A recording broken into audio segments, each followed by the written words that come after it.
Ang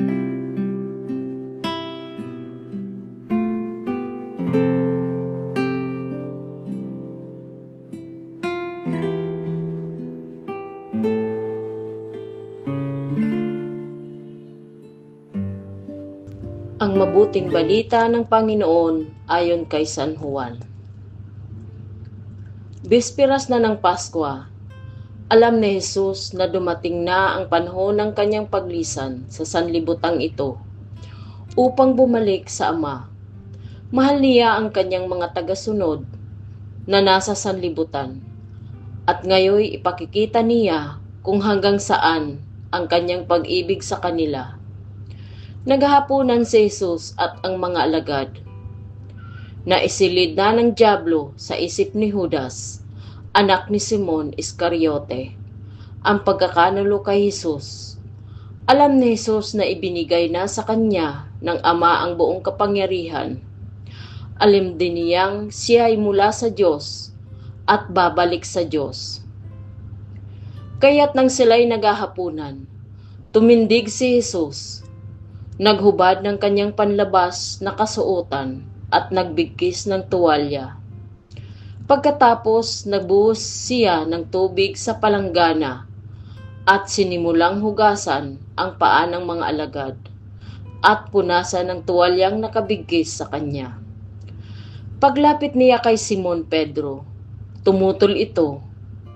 "Panginoon," sabi niya, "di yata't kayo pa ang maghuhugas ng aking mga paa?" Sumagot si Jesus, "Hindi mo nauunawaan ngayon ang ginagawa ko. Ngunit mauunawaan mo rin pagkatapos."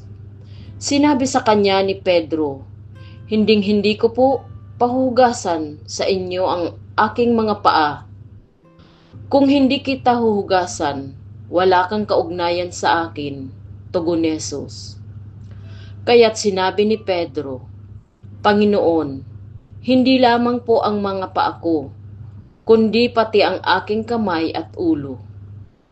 Ani Jesus, maliban sa kanyang mga paa, hindi na kailangang hugasan pa ang naligo na, sapagkat malinis na ang kanyang buong katawan at malinis na kayo. Ngunit hindi lahat, sapagkat alam ni Jesus kung sino ang magkakanulo sa kanya. Kaya sinabi niyang malinis na sila, ngunit hindi lahat.